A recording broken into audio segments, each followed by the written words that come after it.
prepare your stencil, you take it off of your plotter, and you can see the perimeter lines around the outside. You always make a box that is at least 2 to 3 inches bigger than your lettering, so when you sandblast, you don't sandblast the stone. Once that's done, take a scissors and cut out your box.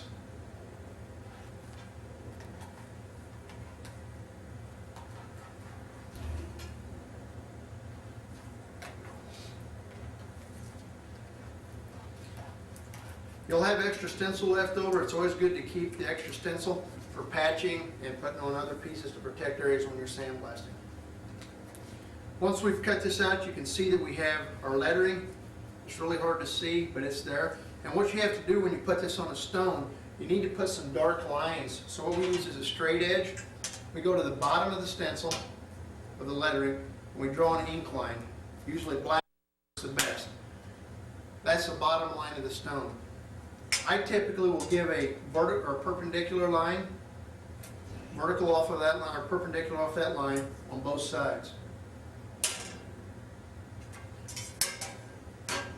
That helps you for positioning your stone or your stencil on your stone. Then what you want to do is take and measure to the center of the stone to get a center line.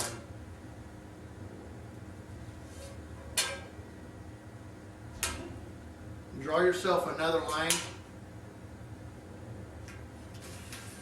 Now you've positioned yourself so you can put your stencil on and get it straight on the stone. Once you've done this, you need to take the stencil and take Windex and clean your stone or your stencil. And the reason for cleaning it is when it's on your plotter, there's a powder on there to keep the stencil from sticking together as it rolls and unrolls. This just cleans it so when we tape the face of the stencil, the tape will stick very good. Then you want to take tape, and the reason for the black, we use masking tape.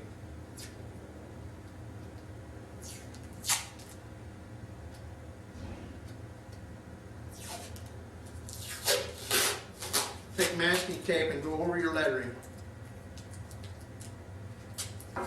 And what this does, when you peel the back off the stencil, it keeps the letters in place and keeps your stencil from stretching. And the idea of the black line is it shows through the masking tape. I use 2-inch tape because it covers a lot faster. And if the stencil is big, you need to put tape on the whole stencil. Not solid, but put it out so you don't stretch your stencil.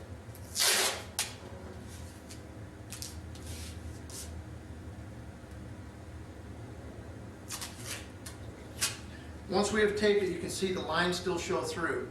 So you can position it on your stone or whatever you need to do. At this point, we're ready to peel the back off and stick it to the stone. There's a couple methods. You can either peel from the corner and take the whole backing off. What I like to do on bigger stencil is lay it over, and in the center, I take a razor blade and we split, just barely go through the backing, lightly like this. And what that does is it splits the back mylar. And then what you do is peel the mylar up about 3/4 of an inch to an inch. Take the back side of the razor blade and flatten that out. And what that does, it gives you a little wing here. You do it on both sides. That keeps your stencil from stretching. It also floats the stencil as you're putting it on the stone so you can move it, position it. And once you do that, then you press it on the stone, and then you flip the end up and peel the rest of the stencil, which I'll show you later.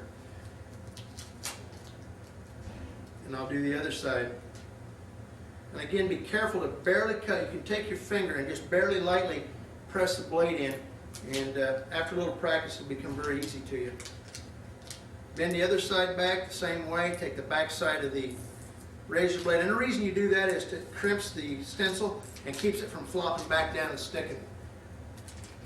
And as you can see, it's kind of sticking up. Fold it back, and that floats your stencil to keep it from touching your glue on your stone.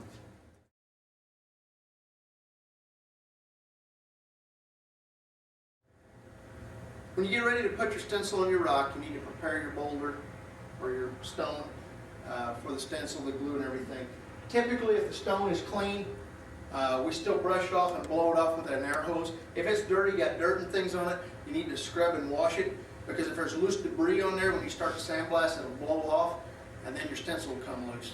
So it has to be a clean stone, and if it's real flaky stone, you need to just lightly sandblast it or blow it very good with an air hose with a lot of pressure, and that blows all the flakes loose of the stone. Once you've done that, I like to position my stencil, taking the marks that I put on the floor to see kind of where I want it. It gives me an idea, you know, and that tells me where I need to glue my stone. The tools needed to do this is, you got 3M Sandblast stencil filler, and what this is, it's number 2 filler. You put it in your brush can. Before you do it, make sure you stir it very well, and so it mixes up very good. Once that is done, you put it in here, and now you're ready to use it to glue the stone. You also will need your stencil knife. Pencil is optional, but I use it a lot of times, and a good rubber mallet that's soft enough to, when you hit, it flows into the crevices of the stone and attaches your stencil. So once we've done this and we know what we're going to glue, we take our glue can and we put a liberal amount of glue on the face of the stone. And as you're brushing, you'll see areas that it doesn't fill. You need to make sure to dab it and poke them areas full, because hollow spots will take and let air get in and it will blow your stencil off backwards because of the pressure going in. And you don't want to get your glue, you'll find that if the thicker you put your glue, the more time you have in cleanup. Usually the stencil pulls most of the glue off when you pull it off.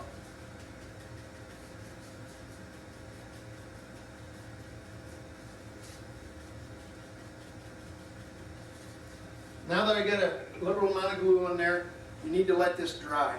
It usually takes about 5 minutes, 10 minutes at the most. Once our glue has time-lapsed and dried, if you can touch your finger on it and it's sticky and not wet, you know that you're ready to put your stencil on. If it's wet, the stencil will not stick. The stencil does not need any glue on it at this point. It comes sticky back already, and when you split this, don't get dust and dirt and things on this area here, because it will mess up the glue on the back of the stencil. At this point, if you want to, for position, you can take your pencil and you can line this up, and you can make a mark over this glue where you want to put your stencil. Because the pencil mark will go on the glue, and when you clean it off, it'll disappear. But it gives you, and you can also do the same for the center. Here's where if this was just a small stencil like this, I would not split the back. I just peel it off and stick it on. But if it's a big piece of stencil, because what happens, it wants to ball up and stuff, and it's hard to control once you take the backing off, I split the back. And by doing this, here's the process you do. You line your marks up, you find your center, and you just push that stencil in just like this. Then you can fold this ear back, grab that tab, and pull it, at the same time pressing your stencil down, and it'll peel right off. And you can see the stencil is already stuck very well to the stone. So we'll do the other side the same way. And if it's really a big piece of stencil, I usually get someone to help me. And while they grab it with 2 fingers or 2 hands and keep it so we don't kink our stencil or get it crooked, we pull, and as we're pulling, we rub it down like this. And that way you don't ever stretch your stencil or get it on crooked. Once this is done, you take and peel your masking tape off. Don't just grab it. Try to pull it up at a sharp angle, and if it starts to pull the stencil, put it back on, and then pull it, and that'll get your stencil without pulling your letters out. So once we've done that, we're ready to take and weed the stencil. And in weeding the stencil, all you do is take your stencil knife, and you start to pull your lettering out. And it'll kind of pick the stencil up and just push it down. Always start in the corner of a letter or somewhere where it's sharp and small, and then go to that area and then pull away from that area, and it will peel out real nice. And just, you'll learn a technique in pushing stencil back down.